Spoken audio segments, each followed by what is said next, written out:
What does the board game Warri have in common with the Caribbean's two most literate islands? Throughout history, great empires produced art, music, and dance, and some even made board games, often called Mancala games, that are synonymous with particular regions of the world.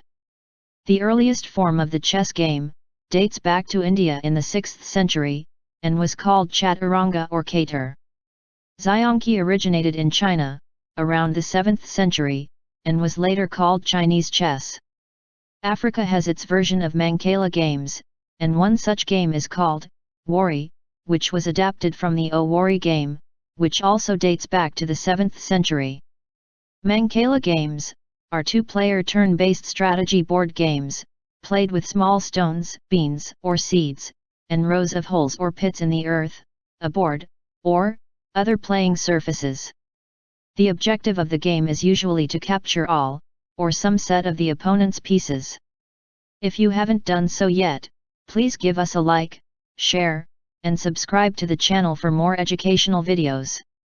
Warri traces its roots to a family of pit and pebble Mancala games, played by the Kush people, over 3,500 years ago, in the area known as Sudan, and the Upper Nile. Warri was brought to West Africa, during the height of the trans-Saharan trade, and spread throughout the region. Two variants of the game came across the Atlantic Ocean in the 1600s. An Ashanti version called Warri, which became established as Warri on these three islands, and the Yoruba version of the game called Io, which became known as Round and Round Warri. Warri was brought to the Caribbean by the African slaves. Remnants of Warri could still be found on a few Caribbean islands, however, it is more prominent on the three islands, with the highest literacy rates in the region. The last outpost of Warri players in the Caribbean could be found on the twin island of Antigua and Barbuda, and also in Barbados. Antigua and Barbuda share a literacy rate of 98.95%, which places them on the top 3 list in the region. Historians have linked the game Warri, which is derived from the Iho language, meaning houses, to these high literacy rates. The game is mathematical in nature, and has been passed down from generation to generation. Warri so happens to be the national game of Antigua and Barbuda. Warri is promoted heavily on these two islands, where there are many tournaments like the Taxi Drivers Tournament, the Women International Warri Championship, and the National Warri Festival, which is also the Antiguan Open International Warri Tournament. Barbados' literacy rate stands at 99.6%, only second to Cuba by a negative 0.01% disadvantage. The National Heritage Foundation of Barbados is keeping Warri alive with various tournaments. Warri was once popular on plantations, and there are still small pockets of enthusiasts playing across the island.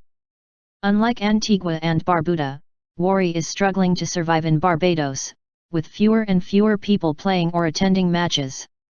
It won't come as a surprise if Antigua and Barbuda surpass Barbados and Cuba to take the #1 spot in literacy over the next few years. So what exactly is Warri? Warri is a game based on counting skills, and the objective of the game is simply to capture more than 24 of the opponent's pieces. Researchers have concluded that a tie or draw in this particular Mancala board game is considered the perfect match. The game's simplicity is very deceptive, with the skills and strategic decision-making needed to win, just as in all board games the world over.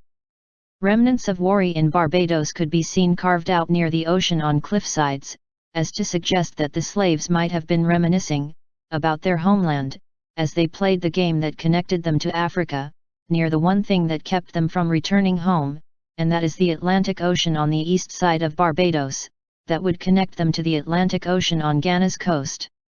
The Warri played in Barbados, Antigua and Barbuda is strongly linked with the culture of the people from the Niger Delta of Nigeria, and this could possibly explain the strong literacy on these two islands, since Nigeria boasts the most doctors and PhDs in the diaspora. Historians have noted that Warri was played by the top echelons in these societies, especially generals as they prepared for war. By the 1940s, the playing and watching of Warri had lost ground, with the advent of dominoes and drafts, then came the television, and most recently a myriad of social media platforms, and mobile phone apps.